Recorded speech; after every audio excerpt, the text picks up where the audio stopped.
Ek wil met jou praat oor die perfekte storm. Um, Wil jy met die Bybel oopmaak in Markus 6 vers 45? Markus 6:45.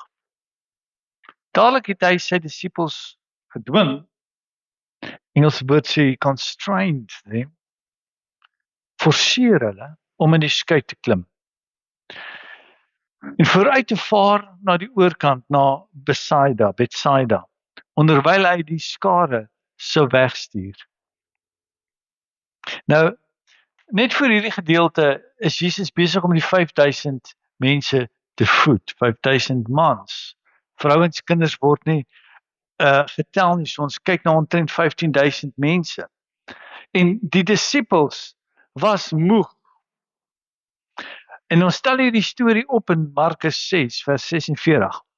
En hy sê nadat hy van hulle afskeid geneem het, het hy na die berg gegaan om te bid. En toe dit aangeword het, was die skuit in die middel van die see en hy alleen op die land. En hy het gesien dat hulle swaar kry met roei, want die wind was teen hulle. En omtrent die 4de nagwaak het hy na hulle gekom, al wandelende op die see. En hy wou by hulle verbygaan. En toe hulle hom op die see sien loop, het hulle gemeen dat dit 'n spook was en het hard uitgeskree. Want hulle het hom almal gesien en was ontstel. Toe spreek hy dadelik met hulle en sê vir hulle: hou goeie moed. Dit is ek, moenie vrees nie. En hy het by hulle in die skuit geklim en die wind het gaan lê en hulle was by hulle self uitermate verbaas en verwonderd. Ek wil met julle praat oor die perfekte storm. Storm is van die lewe. Hoekom? Hulle kom. Want ons almal gaan deur storms. Miskien is dit 'n storm wat jou familie tref, 'n storm wat jou gesondheid tref, 'n storm wat jou huwelik tref, 'n storm wat jou kinders tref. En as jy in hierdie storm is, vra jy jouself, wat gaan aan? What is happening? Hoe het ek hier gekom? Hoe lank kan ek dit nog hanteer? Almal is teen my en ek sit in die middel vasgekeer en dit lyk nie asof daar enige oplossing is nie. Ek weet nie wat om te doen nie. Jy weet, Jesus het gesê, in hierdie wêreld sal julle verdrukking hê. Maar dan sê hy, hou goeie moed. Hou goeie moed in die storm. Ek het die wêreld oorwin. Psalm 23 sê nie, en ek sal nooit deur 'n dal van doodskaduwee gaan nie. Dit sê, as ek deur die dal, al gaan ek deur 'n dal van doodskaduwee, ek sal geen onheil vrees nie.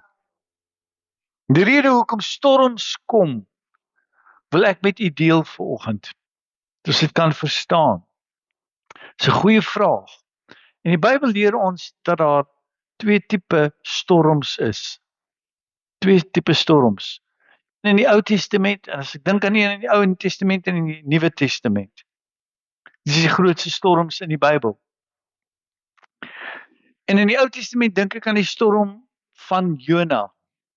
Daai Jona weghardloop van God. En die storms wat opkom en hulle gooi hom oorboord en 'n vislik kom in. En in die Nuwe Testament is dit die verhaal van Jesus, waar hy hulle beveel om oor te vaar na die ander kant toe. 2 tipe storms. Die eerste storm wil ek noem is die storm van korreksie. Storm van korreksie. Jona se storm was 'n storm van korreksie. Die disippels se storm was 'n storm van perfeksie. Een van korreksie, een van perfeksie. Die disippels was in die perfekte wil van God, gehoorsaam, gedoen wat die Here gesê het, maar die storms het nog steeds gekom.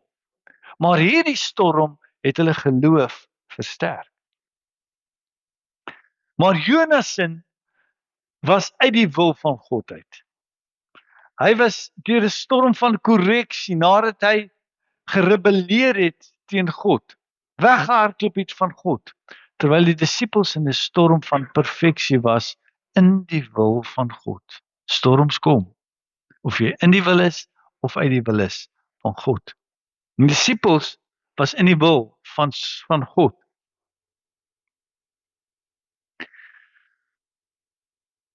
God is committed aan sy plan om te sien waarvoor hy jou geroep het. En selfs storms sal hy gebruik om jou deur hulle te vat, om dit wat hy in jou geplaas het, na vore te laat kom. Weet, Jona word deur God beveel om Ninive toe te gaan en hy hou nie van Ninive nie, hy hou nie van die mense nie en hy rebelleer daarteen. Hy wil hulle nie gaan waarsku om tot bekering te kom nie. Hy weet wat die wil van God is. Maar God het hom so lief dat hy hom nie net kan laat gaan nie. Op sy pad, op sy verkeerde weg, in sy rebellie. Hy kan nie laat hy voortgaan daarin. Hy het hom te lief. Nou jy kan doen wat jy wil. Maar as jy God ken en weet wat reg en verkeerd is en daar is 'n storm, wil ek vir jou sê is daar 'n storm van korreksie op pad. Wegdagte van God. Laat 'n storm van korreksie los in jou lewe of jy gelowig is of nie. Want dit beteken om jou korreksie hier, dis baie beter om jou korreksie hier op aarde te hê as om die ewigheid te mis.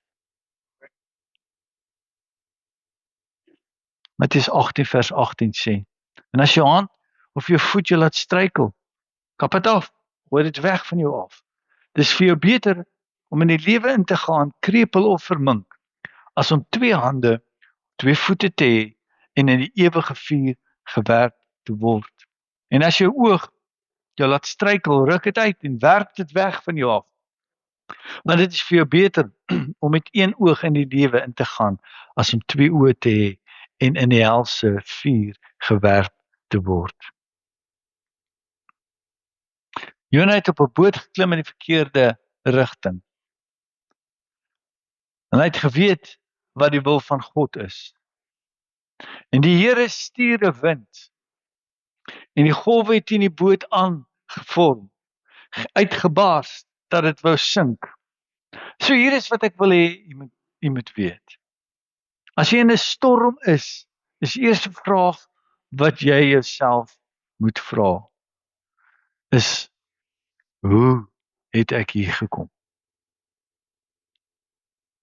Hoe het ek hier gekom? Is hierdie storm 'n storm van korreksie of is hierdie 'n storm van perfeksie? Want as dit 'n storm van perfeksie is, het jy niks om oor bekommerd te wees nie.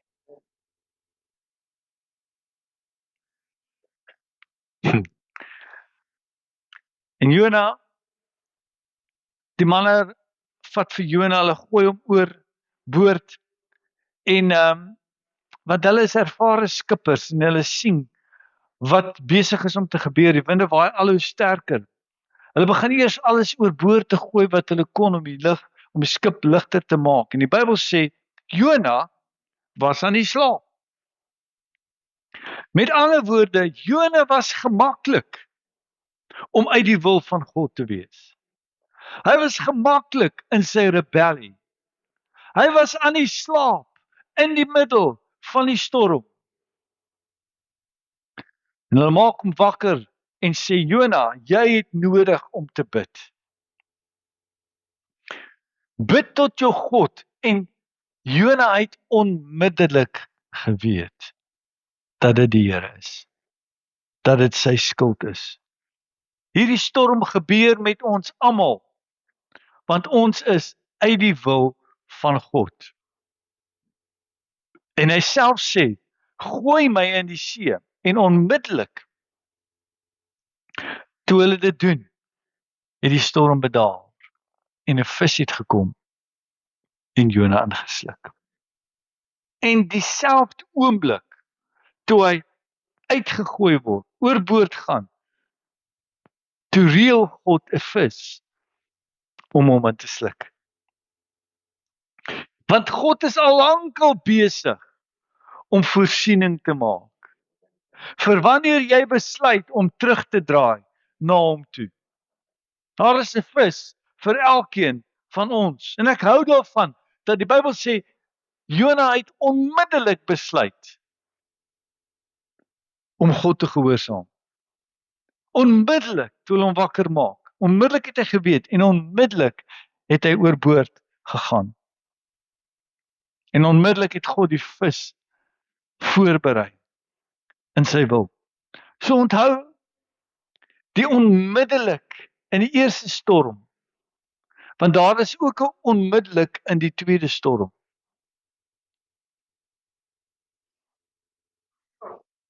Wat 'n genadige God dien ons nie. Dat die oomblik dat jy besluit om terug te draai van jou sonde, dat hy daar is om jou te red. Die oomblik as jy stop in die storm van korreksie, is God daar. As jy in 'n storm van korreksie is, stop, klim af van die boot. En onmiddellik as jy dit doen, sal God die vis voorberei. Want ek het al so lank in die verkeerde rigting gegaan, as no way hoe ek kan terugkom nie. Maar God sal jou terugvat en selfs teruggee wat jy verloor het. En die foute wat jy gemaak het in jou lewe. En dan kry ons die tweede storm in die Nuwe Testament. Die storm van perfeksie. Wanneer jy in die wil van God is en doen wat hy sê, en die storm kom nog steeds. Hoekom? Want dit is 'n storm van perfeksie. It's the perfect storm. Die disippels is nou net klaar om mense te help, mense te bedien, mense te voer. 15,000 mense. En hierdie disippels is excited want die Here het vir hulle gesê, julle moet, as julle 2-2 na 'n stad toe gaan, moenie beursie saamvat nie, moenie ekstra klere saamvat nie, moenie worry oor waar julle gaan slaap of wat julle gaan eet nie. Gaan. En hulle is excited want hulle is bly oor hulle hande op siekes lê, hulle word gesond op duiwels en duiwels word uitgedryf. Hulle kom na Jesus toe en Jesus, hulle sê Here, ons die duiwels uitgedryf. Die Here sê moenie bly wees dat julle duiwels uitdryf. Wees bly dat julle naam geskrywe is in die boek van die Lam. En dis waar blydskap begin. Hulle gaan uit in die woestyn en Jesus lees die saligsprekinge en teen die aand kom hulle met 'n probleem na Jesus toe. Hulle sê Jesus, hierdie mense het honger. En Jesus sê, gee julle vir hulle iets om te eet. Maar Here het dan gesê dat as ons gaan, dan moet ons sonder 'n beursie, sonder kos, sonder klere gaan. En nou wil U hê ons moet vir hulle kos gee en voer. En hy vra, wat het julle by julle?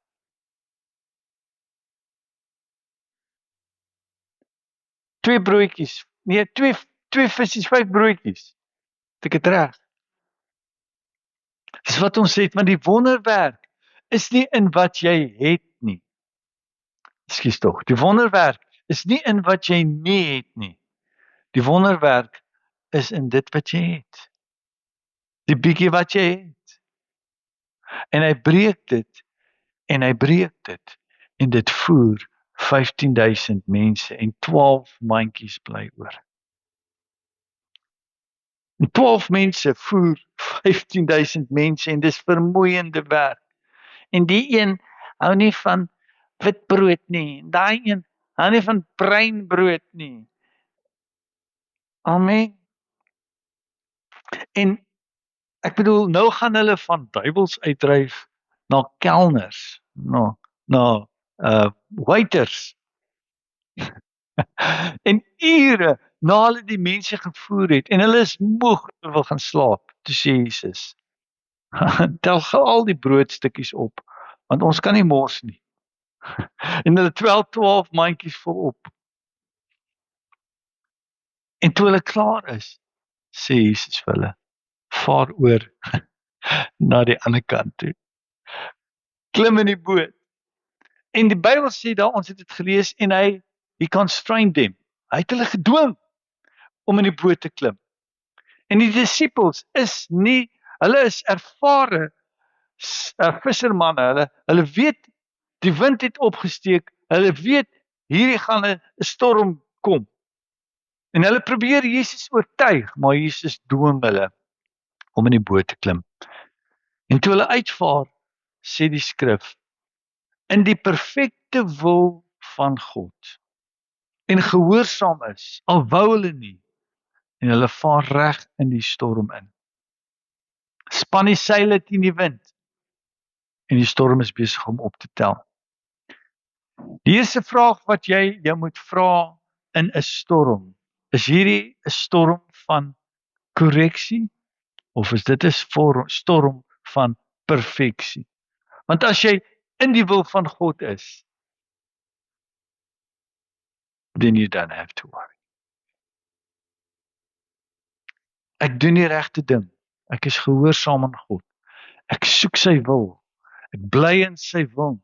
Ek gee offerandes. Ek bid, ek help waar ek kan. Ek doen alles wat ek kan om gehoorsaam te wees. En die storm kom. Wat doen jy as jy in die storm beland in die wil van God? Sal die antwoord van jou vraag, hierdie vraag, sal dit jou bemoedig. As jy eers besef, dis 'n storm van perfeksie, is God besig om iets te perfek, te vervolmaak in jou. En daar is 3 beloftes wat saamkom met die storm van perfeksie.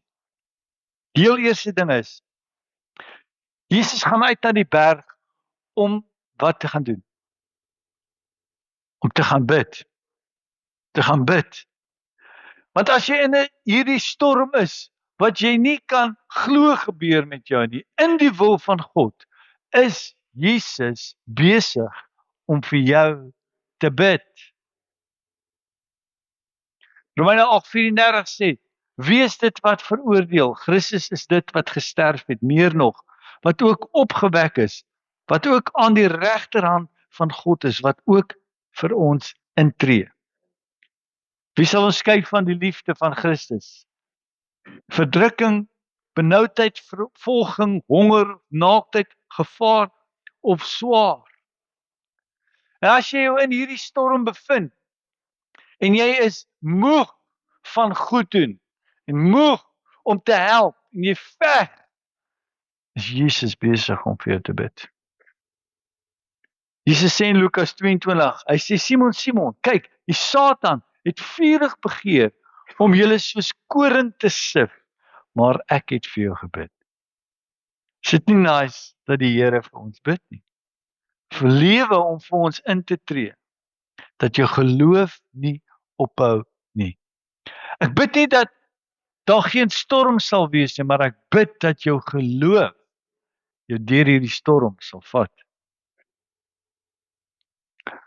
Want as jy geloof het, maak nie saak wat jy verloor het nie. God gee dit terug 7voudig. Jesus bid vir mense in perfekte storms. Terwyl die aanklaer jou aankla, dat dit is jy's die oorsaak dat hierdie gebeur het. En iemand sê, ja, ek het 'n profetiese woord vir jou. Hierdie ding gebeur in jou lewe omdat jy iets verkeerds gedoen het. En jy voel veroordeel. Vra daai persoon wat dit vir jou sê, okay, wat het die Here jou gewys? Is dit wat ek verkeerd gedoen het? Sê eerder vir mense, almal gaan deur storms. Maar is hierdie 'n storm van korreksie of 'n storm van perfeksie? En bid vir hom. Ek weet ek gaan dit maak want Jesus bid vir my. Nie net bid hy nie, dat jy jou geloof moet behou nie, maar die tweede ding wat gebeur, van die 3, is Jesus kom na hulle, terwyl hulle in vrees in die boot is. So nie net kom hy vir jou nie, hy bid ook vir jou. Hy is Jehovah Shammah, die God wat daar is. Hy sal jou nooit begewe en nooit verlaat nie. En die rede hoekom dit 'n storm van perfeksie is, want alles werk ten goeie vir die wat na sy voorneme geroep is. Amen. Hierdie storm gaan jou ten goeie wees. Ek verstaan nie die storm nie, maar God verstaan. Dan sê Romeine 8: Ek is verseker dat geen dood of lewe, of engele of owerhede of magte of teenwoordige of toekomende dinge of hoogte of diepte of enige ander skepsel ons sal kan skei van die liefde van God wat daar in Christus Jesus ons Here is nie. It reaches to the highest mountain. It flows to the lowest valley. The blood will find you. En laastens, as jy in 'n storm is en jy's 'n gelowige en jy doen jou bes om die Here te dien. Hy's besig om vir jou te bid. Hy's besig om vir jou te kom. En dan gee Johannes ons die derde en amazing insight in hierdie verhaal. Toe Jesus by Petrus kom in die boot en die disippels, sê die skrif die volgende, die tweede dadelik. En dadelik was die boot aan die kant en veilig.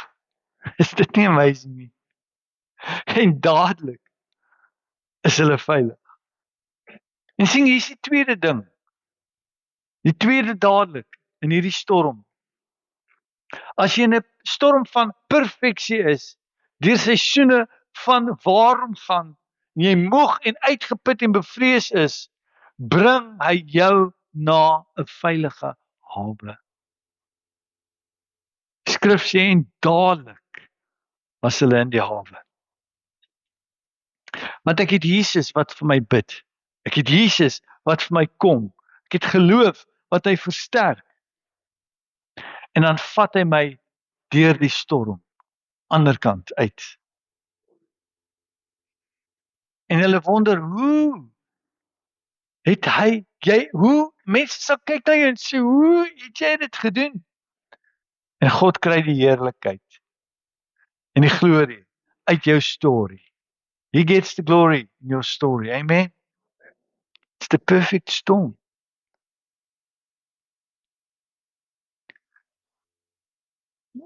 As jy wil eerlik wees vanoggend, wie van julle is in 'n storm vanoggend?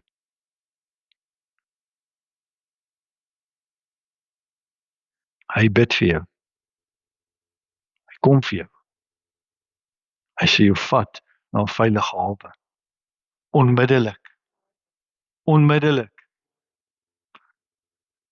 As jy uit die wil van God uit is, moet jy onmiddellik draai na God. As jy in 'n storm van perfeksie is, sal hy onmiddellik jou vat na 'n veilige hawe. Amen. Dis wat God doen in ons storms. Kan jy vra om te staan saam met my?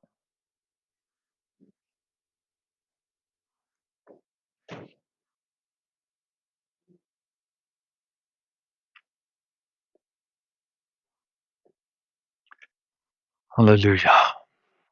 Loof vir Jesus.